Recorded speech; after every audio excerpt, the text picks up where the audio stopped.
Hello, it's Robert Miner with Dynamic Traders Group with this week's short video for our YouTube followers and subscribers and Twitter followers and subscribers, where we take a look at two or three markets very briefly, but give you a little taste of what we give for our DT Report subscribers. I'm going to do something a little bit different today. I'm going to actually go over four popular markets that I know you're interested in. And the reason I'm going to do that, by the way, I'm going to do them very quickly, but at least it's going to give you an alert of what to look for in this coming week. Now, the reason I'm going to do that is most of the financial markets are coming into an extreme from where very meaningful reversals are likely to be made, and that's just post-debt ceiling agreement. So it's, as we see, we're going to probably have some significant reversals here next week, so I want to alert you to those. As usual, you know what to do. Hit the like button, subscribe, tell your friends about this if you think it's useful. Every one of these videos I do is not just an alert to a probable trade opportunity coming up, but they're educational. You're going to learn something that you can apply to any market in any time frame. Now, that said, there's just one thing I want to show you before we get started. Before we get started, I want to show you something. This Robbins Trading Company does these trading contests, real money, real time, every year, both with futures and Forex and global derivatives. I've been in a number of them. I've done quite well. I've shown you that before. Well, take a look up here. This is the one that just ended last week on the 31st. It's the global futures trading contest, derivatives contest, whatever. It just ended on the end of May, and take a look. I was number 3 with about 157% return for that year. Not too bad. Didn't hit number 1, but number 3 with 157% is pretty good. That's real money, real trading. You've seen a lot of these that I've excelled in the past. I show you this because I want to remind you that the perspective I take is as a trader to identify trade opportunities and trade strategies and trade management. I'm not a forecaster, you know that. Forecasting is for fools, but trading is where you can make some money, and that's what I'm here to teach you and prepare you for. So that said, let's take a look at these markets from a trader's perspective. This is the S&P weekly data. The three factors that's primarily important, and that is the weekly momentum cycle is not only overbought, it's already made a bear reversal. When it makes a bear reversal from the overbought zone, then you need what we call a pattern reversal signal that signals that indeed that weekly high has been complete. On the weekly data, the next lower weekly close will indicate that the weekly high is complete. Take a couple looks up here at the time factor. The key time factor is the next week, the week ending the 9th.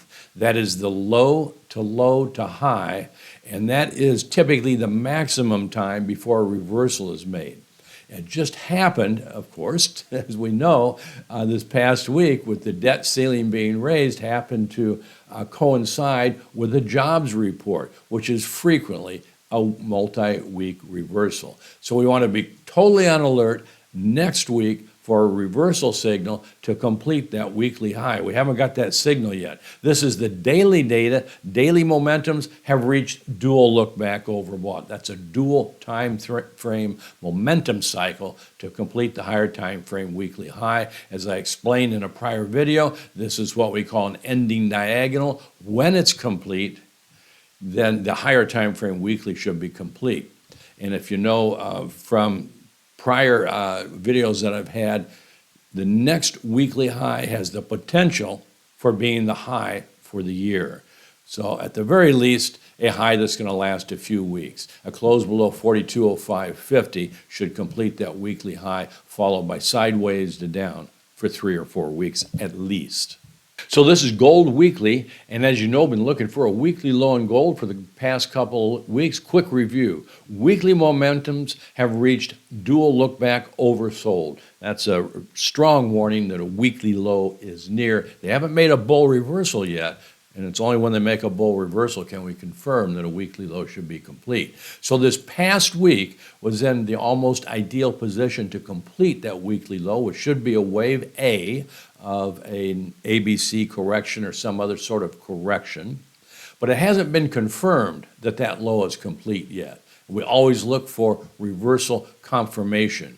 Here's the daily data, and counting down from the top, impulsive 1, 2, 3, 4, 5 into Tuesday's outside bull reversal day. But there's a question mark because it hasn't been confirmed. So what happened in the last 3 days is up and then a sharp snapback reversal on Friday with, and this is the key, it made that reversal with the daily momentum overbought. It's warning that we possibly have a new low to make. That would be the final low in this weekly, multi-week decline to complete this wave A. So far, gold has not closed above the wave 4 high to signal the low is complete. It was a good setup on this reversal, and it still is a good setup because it hasn't been taken out. But certainly, what we look for in a trade is a high probability outcome with acceptable and well-defined capital exposure. So a long on this reversal would have a stop just below that day's low, very small capital exposure. If it happens to get stopped out here in the next few days, this coming week, keep in mind this will be the final decline, should be at least, before the weekly low is complete. And this would be the ideal target zone if gold continued lower, 1935, 1918, to complete that weekly low. So keep those numbers in mind. Keep in mind that a new low does not mean the continuation of a bear trend, but it's just reaching the extremes from where that weekly low should be made, and will set up for another real high probability low capital exposure, well-defined capital exposure. That's the key trade on the long side.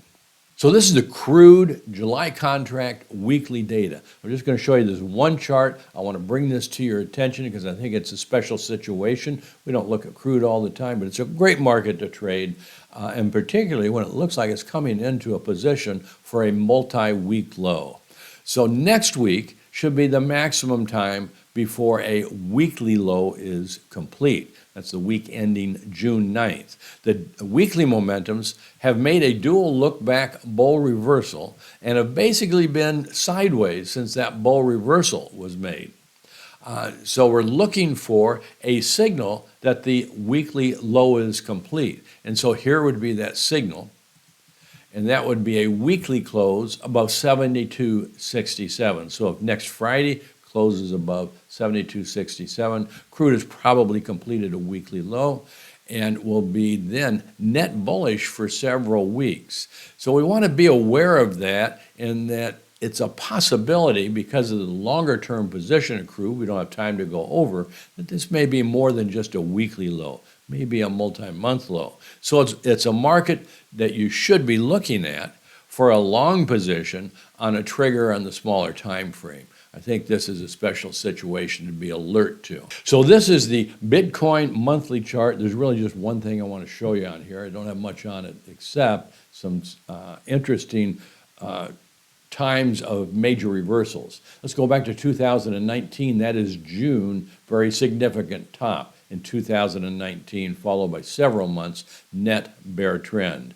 June 2021. That was a low, followed by several months net bullish to a new high. How about June 2022? It was a temporary low, lasted a couple months. We might want to be alert during June of each year if a market is trending into that month. Here we are, June 2023. I know we're just getting the month started, but do you think we might want to be alert this month for a potential reversal? Well, the answer to that is yes, we might want to be. I'm going to go to the weekly data here. This is the weekly, it's the futures contract, the continuous contract. And let's take a look at where it's at. Off of this high in April, for several weeks with our reports, we've been saying this should be a correction. When it's complete, then Bitcoin is likely to continue the bull trend to a new high. Well, it's coming in to a position to be complete. Now, we know that the month of June has high probabilities, I should say high frequencies of making reversals. So as of this past week, in the weekly momentums have made a dual look-back bull reversal. That's a strong warning that if a weekly low is not complete, should be within a week or two. We have the 38% time retracement next week. So we want to be very alert in the next couple of weeks for a reversal signal, because once this correction is complete, and more than likely it's going to be complete in June, probably the first half of June, is then when a correction is complete, then typically the trend prior to the correction continues to a new extreme. Now, this is a market we want to take a look at. You don't have to trade Bitcoin itself. There's ETFs that you can trade, easy in and out. So lots of opportunities here. We're following up on this real closely in our DT reports. In fact, in the next week, I'm going to have a special report with some other really interesting information that can be directly used at this point of time. I'm going to do a special report, one of my big pictures report about Bitcoin.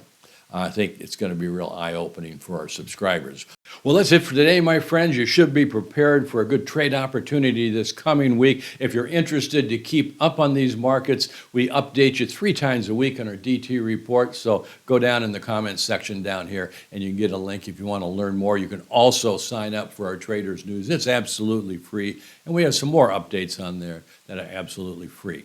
So that's it for today. It's Robert Miner over and out. Hope to see you again next week. Take care.